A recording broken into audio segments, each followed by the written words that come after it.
Hello everyone, thanks for coming to my class. I'm Srinivas Adusmalli. Today's class is the continuation of yesterday's class. అంటే నిన్నటి క్లాస్లో మనము it అనే pronoun గురించి డీటెయిల్డ్గా నేర్చుకుంటున్నాము. ఈరోజు నిన్నటి క్లాస్ యొక్క continuation.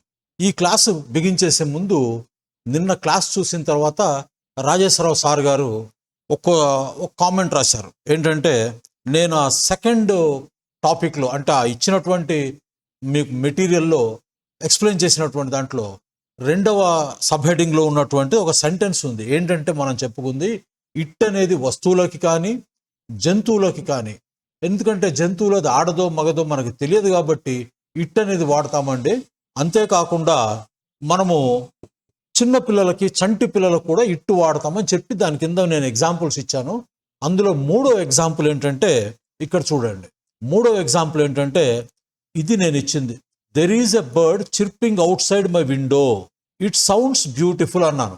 There is a bird chirping outside my window, it sounds beautiful అన్నాను. అన్నప్పుడు సార్ ఏం చెప్పారంటే, సార్ ఈ సెంటెన్స్లో ఇక్కడ ఇట్ సౌండ్స్ బ్యూటిఫుల్ అన్నారు. ఇట్ అనేది ఇక్కడ బర్డ్ని రిఫర్ చేస్తుంది కాబట్టి ఈ బ్యూటిఫుల్ అందముగా ఉన్నది అనేది ఈ సౌండ్స్ అనేది పనికిరాదు. దీని ప్లేస్లో మీరు లుక్స్ కానీ అపియర్స్ కానీ వాడాలండి, కొంచెం ఒకసారి చెక్ చేయండి సార్ అన్నారు. అంటే సార్ ప్రకారం ఏంటంటే there is a bird chirping outside my window, it looks beautiful, it looks beautiful. Sir చెప్పిన దాని ప్రకారం ఇక్కడ సౌండ్స్ బదులు మనము లుక్స్ పెట్టినా కూడా అది 100% చాలా మంచి సెంటెన్స్. అది ఏంటి ఇక్కడ ఇలా రాసినప్పుడు ఏంటంటే ఈ సెంటెన్స్ ఇట్ లుక్స్ బ్యూటిఫుల్ అన్నప్పుడు ఇక్కడ ఇట్ అనేది వెళ్ళిపోయి బర్డ్ని రిఫర్ చేస్తుంది, పక్షిని రిఫర్ చేస్తుంది. ఏది ఇక్కడ ఇట్ లుక్స్ బ్యూటిఫుల్ అంటే. కానీ నేనేం పెట్టాను ఇక్కడ, నేను రాసింది ఇట్ సౌండ్స్ బ్యూటిఫుల్. సో ఇక్కడ నేను రాసిన దాని ప్రకారం ఇట్ సౌండ్స్ బ్యూటిఫుల్ అంటే ఇక్కడ ఇట్ దేన్ని రిఫర్ చేస్తుందంటే ఈ చిర్పింగ్ని రిఫర్ చేస్తుంది. ఇక్కడ చిర్పింగ్ అంటే చెప్పాను కదా, పక్షులు చేసేటటువంటి కిలకిల రావాలని మనం చిర్పింగ్ అంటాం.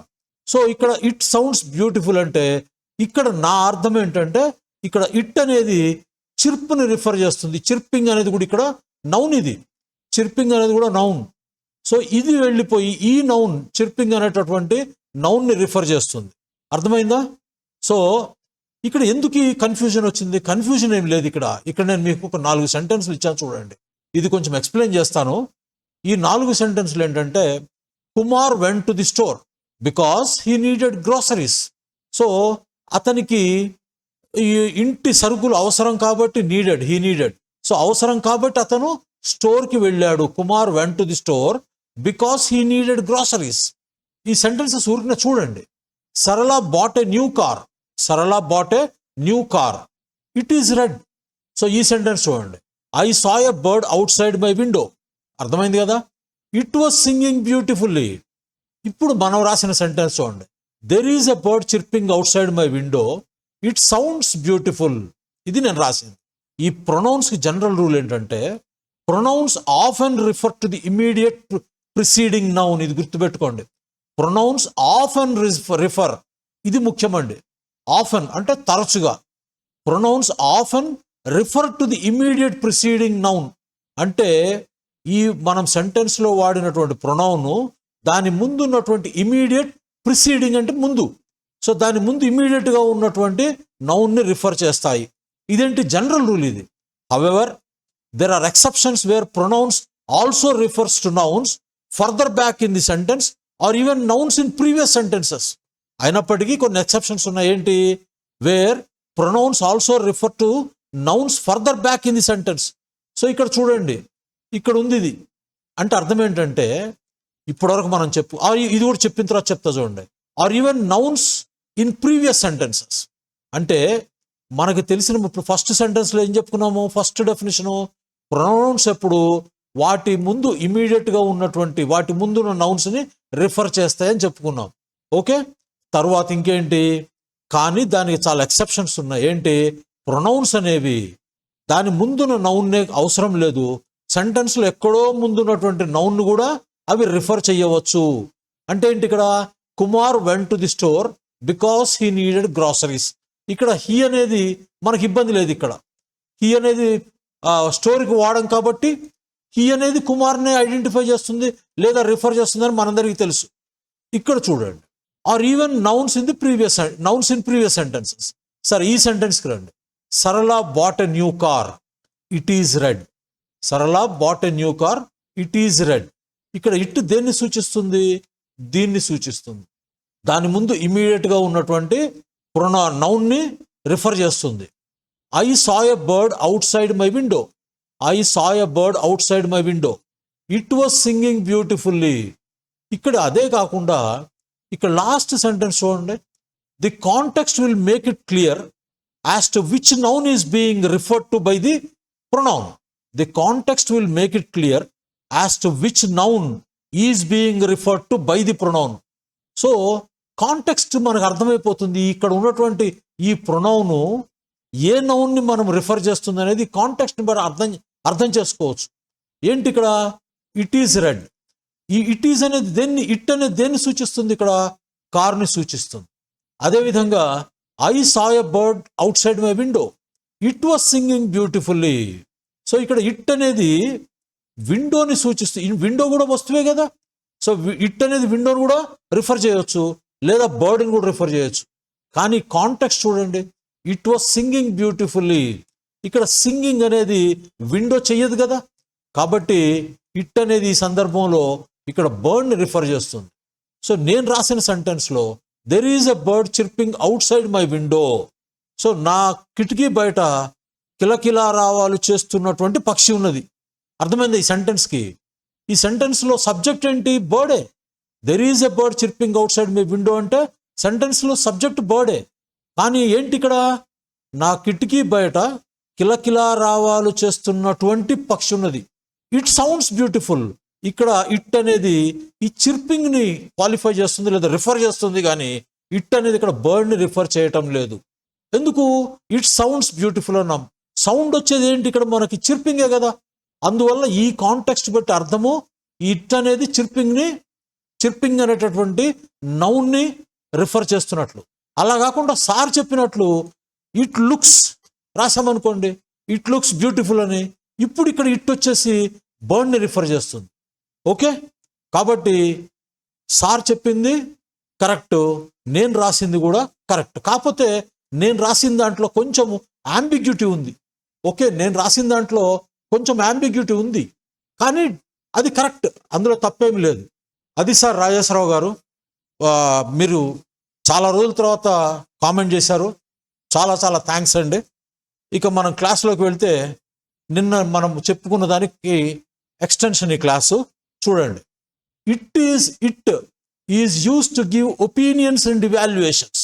సో ఇట్ అనేది మన అభిప్రాయాలు చెప్పటం కానీ మన ఇవాల్యుయేషన్స్ అంటే తెలుసు కదా, దాన్ని కూలంకుషంగా చర్చించి మీరు నిర్ణయాన్ని చెప్పటం, మీ జడ్జిమెంట్ని చెప్పటాన్ని ఇవాల్యుయేషన్ అంటాం. అర్థమైందా? కాబట్టి it is use to give opinions and evaluations. ఇప్పుడు చెప్తున్నారు it is a good idea. So మీరు ఏదో ప్రపోజ్ చేశారు, అప్పుడు నేను చెప్తున్నాను yes it is a good idea, it is a bad decision. So ఇది నా ఒపీనియన్. లేదా మీరు చేసింది మొత్తము నేను దాన్ని ఇవాల్యుయేట్ చేసి ఫైనల్గా నా అభిప్రాయం చెప్తున్నాను. It is a bad decision, it is a fantastic opportunity, it is a terrible mistake. ఇది కలొకేషన్ అంటే చాలా బాగుంటుంది. ఇది terrible mistake.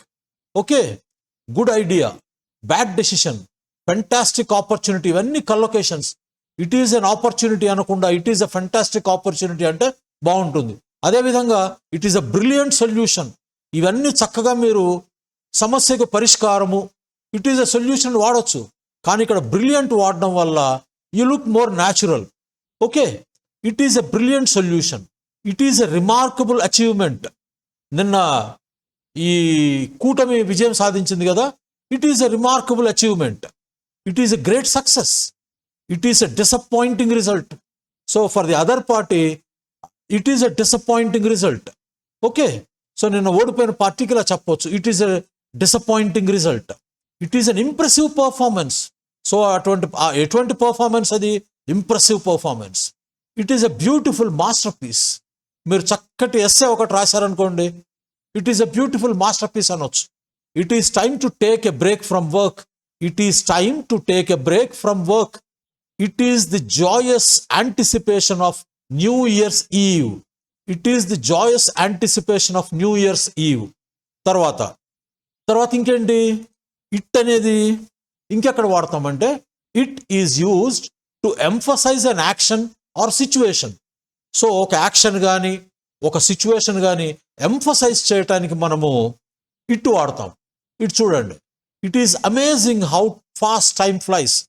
It is amazing how fast time flies. Time ఎప్పుడు ఫ్లైస్ అని వస్తుందండి. సో టైం ఫ్లై అవుతుందని చెప్తాం ఇంగ్లీష్లో ఎప్పుడు. So it is amazing how fast time flies. So time అనేది ఎంత త్వరగా గడిచిపోతుంది అనేది రియల్లీ ఇట్ ఈస్ అమేజింగ్, ఆశ్చర్యకరంగా ఉంటుంది. ఆశ్చర్యకరంగా అంటే దీన్ని ఎలా చెప్తామంటే సంభ్రమంతో కూడినటువంటి ఆశ్చర్యం, సంభ్రమాశ్చర్యాలు అంటారు కదా, అది అమేజింగ్ అంటే. It is amazing to witness the sunrise. నిజంగా సన్ రైజ్ చూడడం అనేది అద్భుతంగా ఉంటుంది. సన్సెట్ కూడా బాగుంటుంది, సన్ రైజ్ అది ఇంకా బాగుంటుంది. కొంచెం పెద్ద సెంటెన్స్ ఇది, చూడండి. It is amazing to see the progress humanity has made in fields like medicine where once deadly diseases are now curable or preventable. అంతే కదా, ఈ మెడిసిన్ లాంటి ఫీల్డ్స్లో ఈ హ్యూమన్ రేస్ సాధించినటువంటి ప్రోగ్రెస్ ఎంత గొప్పదంటే ఇట్ అమేజెస్ అస్. ఏంటది? Where once deadly diseases are now curable or preventable. ఎందుకండి ఒక 40 years క్రితము ఈవెన్ సింపుల్ డిసీజ్ మనకి ఈ రోజునది ట్యూబరోక్యులోసిస్, టీబీ అంటాం. ఒక 30-40 years క్రితం టీబీ చాలా చాలా ప్రమాదకరమైంది. ఆల్మోస్ట్ ఫెటాలిటీ రేటు కూడా చాలా ఎక్కువ ఉండేది. ఇవాళ ఏముంది టీబీ అనేది, ఇవాళ టీబీ చాలా ఈజీగా క్యూర్ చేసేస్తున్నారు. ఓకే, సో ఒకప్పుడు ఫ్యాటల్ డిసీజెస్, ప్రమాదకరమైనటువంటి డిసీజెస్ ఈ రోజున ప్రివెంటబుల్ ఆర్ క్యూరబుల్. అది మనిషి సాధించినటువంటి ప్రగతి. ఈ సెంటెన్స్ చూడండి. It is incredible to see how technology has advanced in such a short time. It is incredible to see how technology has advanced in such a short time. ఇక్కడ మీరు గుర్తుపెట్టుకోవాల్సింది ఏంటంటే technology అని వాడినప్పుడు, టెక్నాలజీ పురోభివృద్ధి సాధించినప్పుడు technology has developed అని రాయకూడదండి. Technology has advanced, ఈ పదం మాత్రమే వాడాలి టెక్నాలజీ వచ్చినప్పుడు. టెక్నాలజీ హ్యాస్ అడ్వాన్స్డ్ అనాలి, కానీ టెక్నాలజీ బాగా డెవలప్ అయింది అని వాడకండి. ఓకే, ఇక్కడ మీరు గుర్తుపెట్టుకోవాల్సింది ఏంటంటే ఇన్క్రెడిబుల్కి అర్థం ఏంటంటే ఐబిఎల్ఈ అంటే మీకు ఇంతకుముందు చెప్పాను, అది అడ్జెక్టివ్ సఫిక్స్. క్రెడిట్ అనే పదంలో నుంచి వచ్చిన ఇది రూట్. క్రెడిట్ అంటే అర్థం ఏంటంటే ఏదైనా ఒక వ్యక్తికి కానీ ఒక సంస్థకి కానీ ఉన్నటువంటి క్రెడిట్ వర్దీనెస్ అంటాం. క్రెడిట్ వర్దీనెస్, అతను ఎంత నమ్మకస్తుడు, ఆ సంస్థ ఎంత నమ్మదగినది, దాన్ని క్రెడిట్ వర్దీనెస్ అంటారు. ఈ క్రెడిట్ వర్దీనెస్ని మనం తెలుగులో ఏమంటామంటే అతను చాలా నమ్మకమైన వాడు, ఆ సంస్థ చాలా నమ్మదగినది, దాన్ని మనం క్రెడిట్ అంటాం. ఇంకొక అర్థం ఏంటంటే క్రెడిట్ అంటే అప్పు ఎవరికి ఇస్తారండి? నమ్మకము కలిగిన వాడికే ఇస్తారు కదా, నమ్మకము లేనటువంటి వాడికి అప్పు ఇవ్వరు కదా. అందుకని క్రెడిట్ అంటే అప్పు అనే అర్థంలో కూడా వాడతాం. క్రెడిట్ అంటే అర్థము మనం తెలుగులో పరపతి, కరెక్ట్ వర్డ్ పరపతి. పరపతి అంటే ఏంటి? పరపతి ఉన్నవాడికి అప్పిస్తారు, కాబట్టి క్రెడిట్ అంటే అప్పు అనే అర్థంలో కూడా వాడతాం. ఇక్కడ మనకి ఇన్క్రెడిబుల్, అనేది ఏంటి? ఇక్కడ నెగటివ్ ప్రిఫిక్స్. కాబట్టి ఇప్పుడు ఇన్క్రెడిబుల్ అంటే అర్థం ఏంటంటే నమ్మశక్యము కానటువంటిది. సో ఈ టెక్నాలజీ అనేది అతి తక్కువ కాలంలో ఎంత అడ్వాన్స్ అయిందంటే, పురోభివృద్ధి సాధించిందంటే మనము ఊహించలేనంత. అది ఒక నమ్మశక్యము కానటువంటి సంఘటన, ఒక అడ్వాన్స్మెంట్. కాబట్టి ఇక్కడ ఏం చెప్తున్నాము? It is incredible to see how technology has advanced in such a short time. ఇప్పుడు మీరు నన్ను చాలాసార్లు అడిగారు, ఇవన్నీ చక్కగా మీరు ఫిక్స్డ్ ఎక్స్ప్రెషన్స్గా వాడేసుకోవచ్చు. మీకు ఏదైనా సంభ్రమాశ్చర్యాలకు గురి చేసే సంఘటన ఎక్స్ప్రెస్ చేయాల్సి వచ్చిందనుకోండి, దానికి ముందు ఇట్ ఈస్ అమేజింగ్ అని కలపండి. అర్థమైందా? అదేవిధంగా ఏదైనా ఒక సంఘటన నమ్మశక్యముగా అనే సంఘటన మీరు ఎక్స్ప్లెయిన్ చేయాలనుకోండి, చక్కగా ఇట్ ఈస్ ఇన్క్రెడిబుల్ అని స్టార్ట్ చేయండి. ఎలా చెప్పొచ్చు సెంటెన్స్? ఇప్పుడు కాంటెంపరీ సొసైటీలో it is incredible to know that the alliance, NDA alliance, TDP, Janasena and BJP, it is incredible to know that the alliance has secured or has won 164 seats out of 175 seats. In the assembly. So ఇది నమ్మశక్యం కానటువంటి result కదా. So ఇటువంటివి చెప్పాల్సి వచ్చినప్పుడు మీరు చక్కగా it is incredible to know, అది డైజెస్ట్ కానటువంటిది. ఇంత మ్యాండేట్ అనేది సాధారణమైన సందర్భాల్లో ఎప్పుడు రాదు. So it is incredible to know that the NDA alliance has secured or has won 164 seats out of 175 seats. So ఇటువంటివి మీకు ఇటువంటివి చాలా ఉన్నాయి. It is amazing, it is incredible, it is surprising, it is fantastic, it is unbelievable, ఇలాంటివన్నీ వాడేసి తర్వాత సంఘటన express చేయండి, చాలా బాగుంటుంది. ఓకే, అందుకోసం మీకు చాలా ఎక్కువ సెంటెన్సెస్ ఎగ్జాంపుల్స్ ఇచ్చాను. ఇందులో నోట్స్లో ఇంతకంటే చాలా ఎక్కువ ఎగ్జాంపుల్స్ ఇచ్చాను. అందుకని మీరు ఇందులో ఇచ్చే నోట్స్ని డౌన్లోడ్ చేసుకొని మీ ఓపికనుసార్లు చదవండి. పైకి చదవటం వల్ల మీకు చాలా బాగా ప్రాక్టీస్ అవుతుంది. ఇక్కడ చూడండి, it is incredible what humans can achieve when they work together. It is incredible what humans can achieve when they work together. So కలిసి పనిచేస్తే మనుష్యులు ఎంత సాధిస్తారనేది నమ్మశక్యం కాకుండా ఉంటుంది. సో కరోనా మన ముంగిట్లో విలయతాండవం చేస్తున్నప్పుడు ప్రపంచంలో ఉన్న సైంటిస్టులందరూ కొలాబరేటివ్ ఎఫర్ట్ తోటి నాకు తెలిసి 6 నెలల్లో మనకి వ్యాక్సిన్ కనిపెట్టేశారు. So collective effort, collaborative effort తోటి ఆ హ్యూమన్ రేస్ అంతా ఆ కరోనాని ఎదుర్కొనడానికి అద్భుతాలు సాధించారు. ఈ అద్భుతం అనేది నిజంగా ఇన్క్రెడిబుల్ స్టోరీ, అది నమ్మశక్యము కానటువంటి కథది, ఒక స్టోరీ. సో ఇటువంటి సందర్భాల్లో మీరు చక్కగా ఈ sentences it is incredible, it is amazing, it is fantastic, it is surprising ఇటువంటివి వాడుకుంటూ మీరు చెప్పొచ్చు. తర్వాత ఇట్ ఈస్ అన్ఫార్చునేట్, ఇదిగో ఇదే, ఇట్ ఈస్ అన్ఫార్చునేట్ దట్ ఈ trained on hour picnic day. అంతే కదా, సరదాగా పిక్నిక్ వెళ్ళినప్పుడు వర్షం పడితే ఎలా ఉంటుందండి? ఇట్ ఈస్ అన్ఫార్చునేట్, చాలా దురదృష్టకరమైన, ఏదైనా దురదృష్టకరమైన సంఘటన చెప్పాలనుకోండి, దాని ముందు ఇట్ ఈస్ అన్ఫార్చునేట్ పెట్టేసి తర్వాత సంఘటన ఎక్స్ప్రెస్ చేయండి, చాలా బాగుంటుంది. తర్వాత it is unfortunate that the concert got cancelled. So ఆ కన్సర్ట్ క్యాన్సిల్ అవ్వటం అనేది నిజంగా అది చాలా unfortunate thing. It is unfortunate that despite advancements, చెప్పా కదా ఇప్పటి వరకు చాలా అడ్వాన్స్మెంట్స్ పురోభివృద్ధి సాధించినప్పటికీ poverty still persists in many parts of the world. So ప్రపంచంలో చాలా ప్రాంతాల్లో ఇప్పటికీ ఈ పేదరికం అనేది ఉంటుంది, అది చాలా ఉన్నది, అది చాలా అన్ఫార్చునేట్.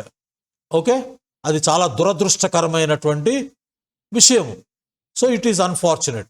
ఇంకోటి ఏంటి? It is unbelievable. It is unbelievable how quickly time flies.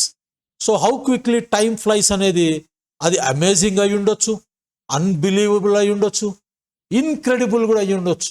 So time ఎంత స్పీడ్గా వెళ్ళిపోతుంది అనేది నమ్మశక్యం కాకుండా ఉంటుంది. అన్బిలీవబుల్, ఇన్క్రెడిబుల్ ఏదైనా వాడుకోవచ్చు. It is unbelievable how intricate the human brain is. మన హ్యూమన్ బ్రెయిన్ ఎంత ఇంట్రికేట్ అంటే అర్థం ఏంటంటే నిగూఢమైన, ఎంత ఇంట్రికేట్ అంటే మన human brain capable of processing vast amounts of information in mere seconds. మన బ్రెయిన్ అనేది ఇటువంటి 10 కంప్యూటర్లకు పెట్టు అంత ఇన్ఫర్మేషన్ని ప్రాసెస్ చేస్తుంది. తర్వాత it is surprising that he did not recognise her. It is surprising that he did not recognise her. ఏమిటి, అతను ఆమెను గుర్తించలేదండి, మర్చిపోయాడు. అది చాలా ఆశ్చర్యకరమైంది కదా. It is surprising that he did not recognise her. It is surprising that he won the race. So అతను రేస్ గెలవటం అనేది నిజంగా ఆశ్చర్యకరమైంది. లేకపోతే it is surprising that he passed the exam. రాసుకోండి ఏమైంది, he passed the exam. It is surprising that he passed the exam. అతను చక్కగా 3 సినిమాలు 6 తిరుగుళ్ళు తిరుగుతుంటాడు, అయినా పరీక్ష పాస్ అయ్యాడు. It is surprising that he passed the exam. Anything. It is surprising to witness the resilience of human race rebounding from disasters with remarkable adaptability. ఇందులో మీకు చాలా చెప్పాలి. మీరు రెసిలియన్స్ అంటే ఏంటి, రిబౌండింగ్ అంటే ఏమిటి, ఏమి లేదండి, సింపుల్గా చెప్తానండి. రెసిలియన్స్ అంటే ఈ పదము మనం రూట్లోకి వెళ్తే ఇప్పుడు దీనికి 10 పదాలు చెప్పాలి. రెసిలియన్స్ అంటే అర్థం ఏంటంటేనండి, గోడ కొట్టిన బంతి తిరిగి వస్తుంది అంటాం కదా, సింపుల్గా అదే రెసిలియన్స్ అంటే. మనిషి యొక్క అతని క్యారెక్టర్ని మనం రెసిలియంట్ అని చెప్పవచ్చు. రెసిలియంట్ అంటే అది అంటే ఎటువంటి కష్ట నష్టాలకి ఎదురుపడ్డా మళ్ళీ వెనక్కి తిరిగి రావటం అనేది దాన్ని రెసిలియన్స్ అంటారు. అది నౌన్, రెసిలియంట్ అనేది అడ్జెక్టివ్. దీని గురించి మనం వొకాబులరీలో చాలా డీటెయిల్గా ఎక్స్ప్లెయిన్ చేస్తాను. అంటే అగైన్ అండి, చివర ఈఎన్సిఈ వస్తే రెసిలియన్స్ కదా, తర్వాత ఈఎన్సిఈ వస్తే అది నౌను, మధ్యలో ఉన్నది సిల్, ఎస్ఐఎల్. సిల్ అంటే అర్థము జంప్ అని, జంప్. సో రెసిలియన్స్ అంటే మళ్ళీ జంప్ చేయటం. ముందు ప్రశాంతంగా ఉన్నాడు, ఒక కష్టం వీడిని వచ్చి బొంబార్డ్ చేసింది, ఆ కష్టాన్ని ఎదుర్కొని కూడా మళ్ళీ తన పూర్వపు స్థితికి వెళ్ళిపోగలటాన్ని రెసిలియంట్ అంటారు. ఇది నౌన్గా ఆ క్వాలిటీని చెప్పేటప్పుడు రెసిలియన్స్ అంటారు. ఏమిటి ఇక్కడ ఇంతకి చెప్పింది ఏంటంటే ఇట్ ఈస్ సర్ప్రైజింగ్, చాలా ఆశ్చర్యకరంగా ఉంటుంది. ఏంటి? To witness. విట్నెస్ అంటే తెలుసు కదా, అది ఎట్లా అంటే అనుభవించటం. So it is surprising to witness the resilience of human nature. ఈ హ్యూమన్ రేస్ ఉంది కదా, రెసిలియన్స్ ఆఫ్ హ్యూమన్ రేస్, ఈ మనుష్య జాతి యొక్క ఆ రెసిలియన్స్ అనేటటువంటి లక్షణం ఏదైతే దాన్ని విట్నెస్ చేస్తాం కదా, అది చాలా ఆశ్చర్యకరంగా ఉంటుంది. ఏంటది రెసిలియన్స్? ఏంటి విట్నెస్ చేయడం? రిబౌండింగ్ ఫ్రమ్ డిజాస్టర్స్. సో ఎంత ప్రతికూలమైనటువంటి పరిస్థితులు వచ్చినప్పటికీ విత్ రిమార్కబుల్ అడాప్టబిలిటీ,